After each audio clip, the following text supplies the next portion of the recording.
Hello दोस्तों, एक बार फिर से स्वागत है आप सभी का हमारे इस यूट्यूब चैनल पे। तो दोस्तों, सबसे पहले आप सभी को गुरु पूर्णिमा की हार्दिक शुभकामनाएं। आज का ये दिन है हमें अपने गुरुओं के प्रति सम्मान प्रकट करने का, उनके प्रति कृतज्ञता प्रकट करने का और उनको नमन करने का। तो आज हम लोग बात करने वाले हैं जो आज का वीकली टेस्ट हुआ है रोज़गार विद अंकित पे, उसकी एनालिसिस हम लोग करेंगे और क्या है उसका लेवल और किस तरीके से उससे क्या चीज़ें सीखनी चाहिए हमको, जो है किस तरीके का उसका डिफ़िकल्टी लेवल था, किस तरीके के क्वेश्चंस थे और उस क्वेश्चन से हमें क्या सीख लेनी चाहिए और आगे की हमें अपनी तैयारी कैसे करनी चाहिए। अगर मैं बात करूं अपनी, तो मैंने आज का जो टेस्ट दिया है उसमें मेरे 205 नंबर आए हैं। पिछले टेस्ट में मेरे 186 नंबर थे। और फिर अगर लेवल की बात करें तो लेवल पिछले वाले से थोड़ा सा कठिन था, ये हम कह सकते हैं।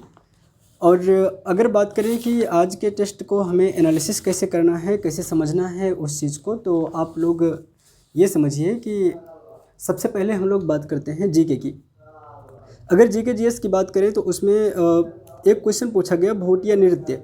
तो ध्यान रखें इस बात को कि जब भी आप कोई टॉपिक पढ़ रहे हैं या टेस्ट दे रहे हैं और वहाँ पर आपके क्वेश्चंस गलत हो जा रहे हैं या गलत नहीं भी हुए हैं, फिर भी आपको एक सीख लेनी चाहिए कि अगर जो टॉपिक के क्वेश्चन आए हैं आप उस टॉपिक को जा करके फिर से रिवाइज़ कर लीजिए।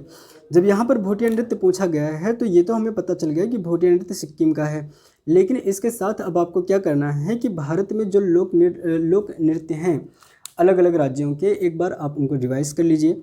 फिर यहाँ पर जीके में पूछा गया विलायत खान किससे संबंधित हैं। तो यहाँ पर जितने भी वादक हैं और जो संगीतज्ञ हैं, एक बार उनकी लिस्ट जा करके आप लोग रिवाइज़ कर लीजिए। एक पूछा गया गल्पगुच्छ क्या है। तो ध्यान रखेंगे, ये जो गल्पगुच्छ है वैसे तो ये लघु कथाओं का संग्रह है रविंद्रनाथ टैगोर का, लेकिन जो रविंद्रनाथ टैगोर साहब हैं ये यूपी पुलिस के जो है, मान लीजिए पुलिस परीक्षा के बहुत फेवरेट टॉपिक हैं। पिछली बार जब भी एग्ज़ाम हुए हैं तब भी रविंद्रनाथ टैगोर से संबंधित क्वेश्चन आए हैं। इसलिए आपको क्या करना है कि रविंद्रनाथ टैगोर से इर्द गिर्द जितने भी क्वेश्चन बनते हैं, चाहे उनको कब नोबेल पुरस्कार दिया गया, उनकी रचनाओं के नाम क्या हैं और उन्होंने जो है किसको किस उपाधि से नवाजा था, या गुरु रविंद्रनाथ टैगोर को गुरु की उपाधि किसने दी थी, ये सब चीज़ें आप जा करके रिवाइज़ कर लीजिए। एक और पूछा गया कतरनिया घाट। ये वो मेन क्वेश्चन है जहाँ से जिसके इर्द गिर्द और क्वेश्चन बन सकते हैं, मैं उसकी बात कर रहा हूँ। कतरनिया घाट पूछा गया उत्तर प्रदेश में जो एक वन्य जीव विहार है, ये पूछा गया कि मतलब कब इसकी स्थापना हुई थी। तो आपको क्या करना है, इसकी स्थापना तो पढ़ना ही पढ़ना है, साथ में ये पढ़ना है कि कतरनिया घाट किस किस ज़िले के अंतर्गत आता है। इसके अलावा जो सबसे पुराना वन्य जीव विहार है, सबसे नया वन्य जीव विहार है, क्षेत्रफल की दृष्टि से कौन बड़ा है और सबसे छोटा है। इस तरीके से आपको उत्तर प्रदेश के वन्य जीव विहारों को और बाघ अभ्यारण्य को भी साथ में देख लेना है। एक और क्वेश्चन पूछा गया आयुष्मान डिजिटल भारत मिशन कब लॉन्च किया गया। तो ध्यान रखेंगे जो नवीनतम योजनाएं हैं उत्तर प्रदेश सरकार की और साथ में जो है भारत सरकार की, इनको आप लोगों को रिवाइज कर लेना है। फिर उत्तर प्रदेश में देखिए जनजातियों से क्वेश्चन आया है, तो आपको उत्तर प्रदेश की जनजातियों को एक बार जा करके रिविज़न कर लेना है। ठीक है। एक प्रोबा 3 मिशन पूछा गया। प्रोबा 3 मिशन तो जो इसरो से लेकर के और नासा तक के जो नए नए मिशन लॉन्च हुए हैं उनको आप लोग एक बार रिवाइज कर लीजिए, या इसरो ने किसके साथ मिल करके कौन सा मिशन चलाया है, इन सब चीज़ों को आप लोग रिवाइज कर लीजिए। एक और क्वेश्चन पूछा गया पश्चिमी हिमालय में जल संचयन की विधि क्या है, उसको क्या कहते हैं।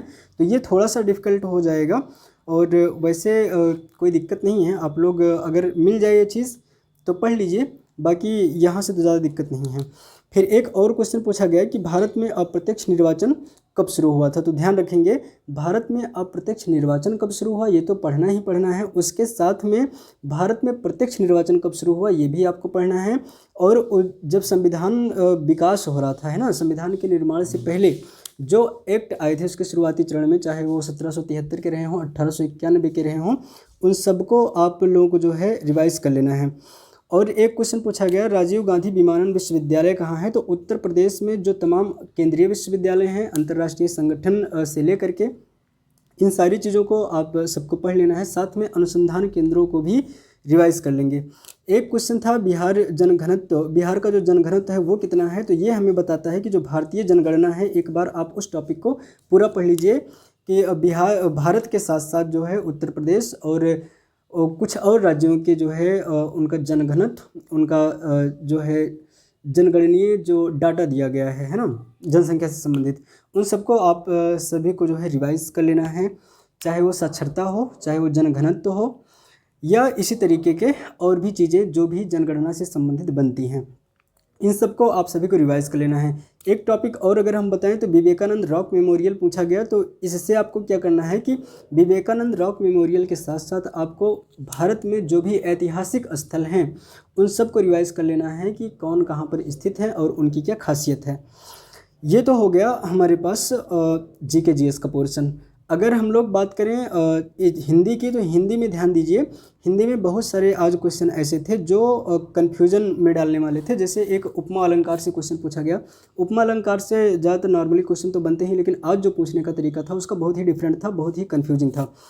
और उसके बाद जो है संज्ञा पूछ लिया गया। संज्ञा व्युत्पत्ति के आधार पर कितने प्रकार के होते हैं, तो संज्ञा के जब प्रकार बताना होता है तो कई आधार होते हैं उसके, तो वहाँ से जो है जितने आधार पे संज्ञा को बांटा गया है एक बार आप लोग उसे जाकर के रिवाइज कर लेंगे। समास का एक क्वेश्चन पूछा गया था, उसे इजी तो नहीं कह सकते हैं, बहुत डिफिकल्ट भी नहीं था, लेकिन मॉडरेट लेवल का क्वेश्चन था, तो आप लोगों को समास को भी रिवाइज कर लेना है।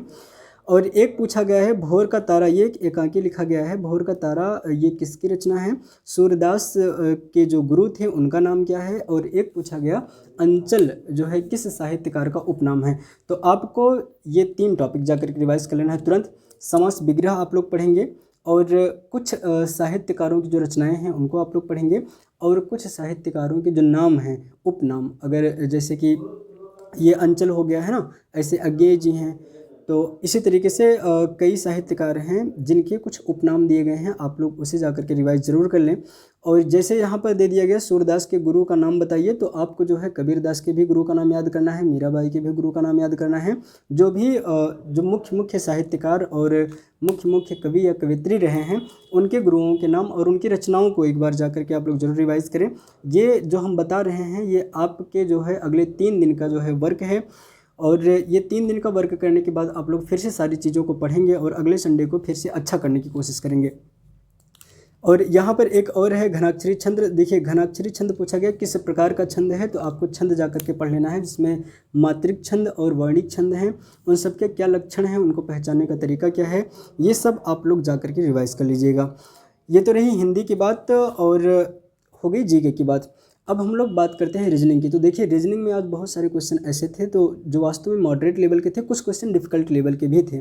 मैंने खुद जो है उसमें से कई सारे क्वेश्चंस छोड़ दिए हैं। पहली बात तो यह है कि परिस्थिति विश्लेषण जब मेरे सामने आया तो आज मैंने परिस्थिति विश्लेषण के 5 क्वेश्चन एक बार में स्किप कर दिए। मैंने सोचा कि अभी हम कर लेंगे, लेकिन वही समस्या आ रही है कि जो समय है, समय मैनेज नहीं हो पा रहा है, कितना भी हम लोग कोशिश कर रहे हैं, लेकिन एट लास्ट समय जा कर के कम पड़ ही जाता है।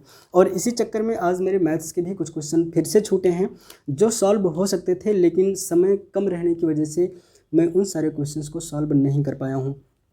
तो आपको किस तरीके से एनालिसिस करना है एग्ज़ाम देने के बाद, और जो भी क्वेश्चंस छोटे हैं, चाहे वो टेस्ट की बात हम करें, मेरे मुँह से एग्ज़ाम निकल गया, टेस्ट देने के बाद आप सभी को एनालिसिस करना है, और उसमें चाहे वो मैथ्स के क्वेश्चन हो, चाहे जीके जीएस को हो या रीजनिंग के क्वेश्चन हो, आपको फिर से सॉल्व करना है। उसके इर्द गिर्द जो अलग अलग टॉपिक हैं उनको फिर से एनालिसिस करके रिवाइज करना है।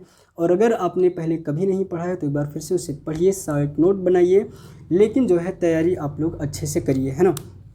तो यही तरीका है। और एनालिसिस पे आप लोग टाइम दीजिए, 1 से 1.5 घंटे बिल्कुल टाइम दीजिए, तभी जा कर के कुछ हो सकता है। तो फ़िलहाल पिछले संडे से तो आज का जो है मेरा परफॉर्मेंस थोड़ा सा अच्छा था, लेकिन अभी और सारी चीज़ें अच्छी हो सकती थी अगर टाइम का मैनेजमेंट हो जाता ठीक ठाक से।